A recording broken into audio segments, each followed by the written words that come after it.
The first thing you see when you turn on your computer in the morning is your Windows lock screen. Now that's typically an image that rotates daily. You don't even pay attention to it. Most people don't because it's either a boring image or they're on autopilot.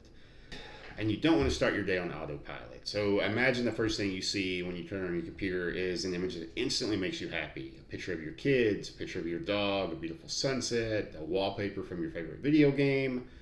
You're starting out your day instantly on a more positive note. So how do you do it?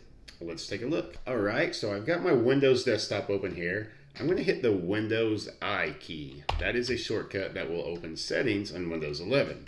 So now that I'm here, I want to choose personalization, and I want to scroll down until I see lock screen. Lock screen right here. I'm going to change from Windows Spotlight. I'm just going to go to picture, and I will go to browse photos.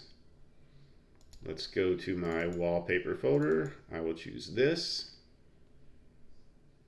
and there we have it.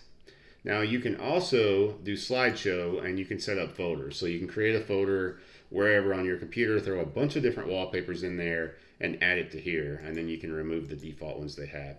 And that'll do the same thing. It'll cycle through the different wallpapers you have in those folders, and you can sort of have your own rotating Windows Spotlight with images that you prefer seeing in the morning. There you have it. Hope you enjoyed the video. Make sure to hit that subscribe button, give the video a thumbs up, and I'll see you next time.